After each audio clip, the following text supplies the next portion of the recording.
Halo teman-teman semua, kembali lagi bersama aku di Project. Jadi pada pembahasan kali ini kita akan mempelajari ada yang namanya equitable. Equitable, apa nih equitable? Ya. Nah, sebelumnya misalnya kita punya project baru ya. Jadi kita di sini kita misalnya mau punya sebuah kelas baru di sini. Kita bikin file namanya misalnya orang.dart ya. Kita bikin sebuah kelas namanya orang gitu ya. Nah, di kelas ini misalnya dia punya, setiap orang tuh pasti punya nama. Nama sama setiap orang juga pasti punya umur, misalnya ini. Umur. Oke, gini. Nah, kita masukin ke konstruktornya. Orang kita gunain ini, berarti ini nama dis titik nama sama dis titik umur. Oke, ini udah selesai. Nah, mungkin kita akan secara defaultnya namanya itu kosong gitu, atau tidak ada nama. Ini karena null safety ya, umurnya itu defaultnya 0. Oke, seperti ini. Jadi ini udah objek kelas kita, orang gitu ya. Nah, nanti kita bisa gunain ini nih. Jadi kasusnya gini. Coba kita masuk ke folder test nih. Jadi kan sebelumnya kan kita udah belajar nih, lib ini gunain buat apa, terus pubspec YAML gunain buat apa. Nah, ini kita coba kulik di tes ini nih. Di folder tes ini kita buka nih widget test.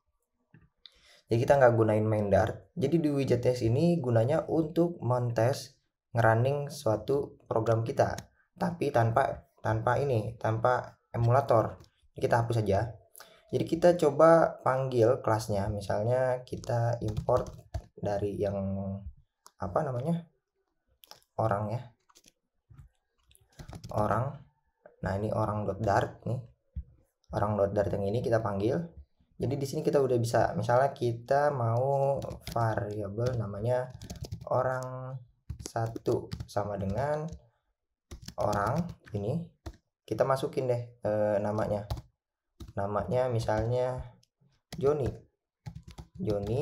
Dia punya umur 30 tahun misalnya. Nah, ini orang 1. Terus kita punya namanya orang 2, namanya Dikul, umurnya 35 tahun.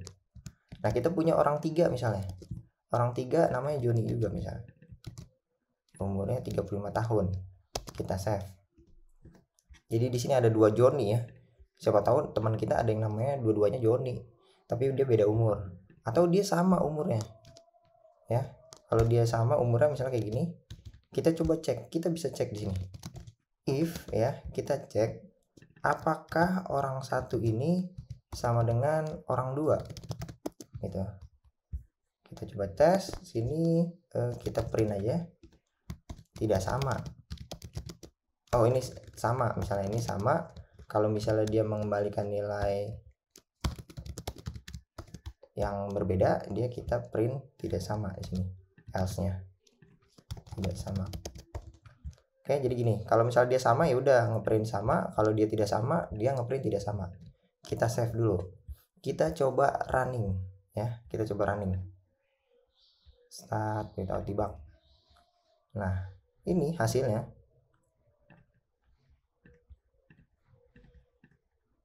Mana dia? Oh, ini nih, kita jalanin ya.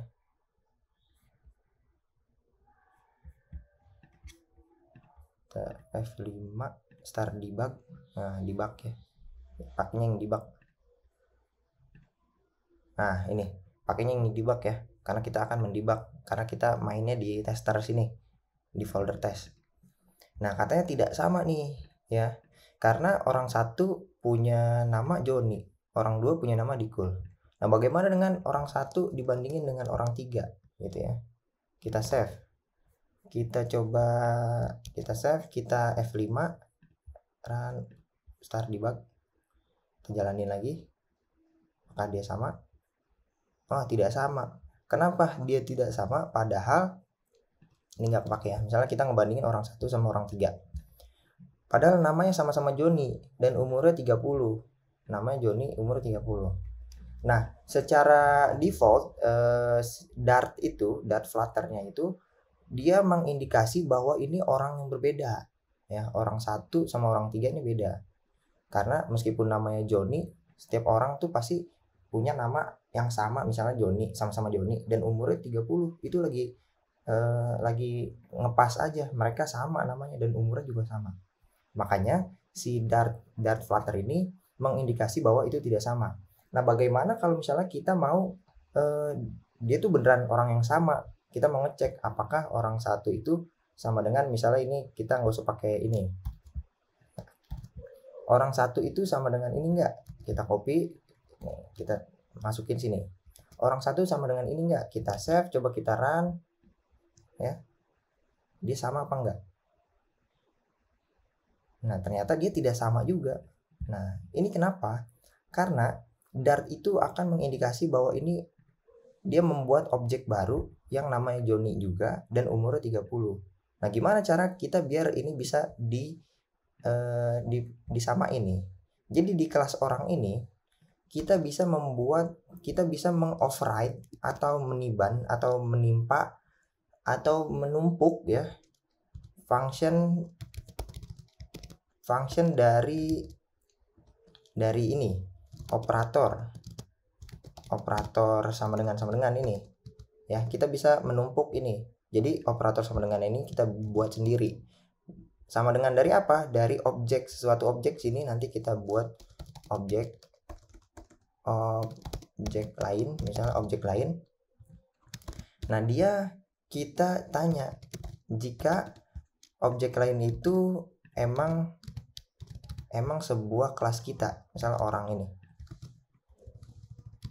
Kalau dia emang tipenya orang, ya udah, kita anggap benar. Ya, kita akan return true. Kalau salah, di sini kita return false ya. Seperti ini. Kalau dia beneran orang apa bukan? Masuk ke dalam kategori orang bukan? Kita save, kita coba run start debug. Kita cek dulu. Nah, sama. Karena ini orang. Tapi kalau misalnya namanya beda nama nih. Beda nama, umurnya sama. Kita run lagi, ini akan mengindikasi sama juga karena dia hanya mengecek tipe dari ininya. Tipe objeknya. Kelasnya dia orang bukan gitu. Ternyata dia masih masuk ke dalam kategori kelas orang walaupun namanya beda. Nah, buat ngeceknya lagi, kita perlu argumen yang kedua. Kita cek objek lain ini namanya itu sama dengan nama ini,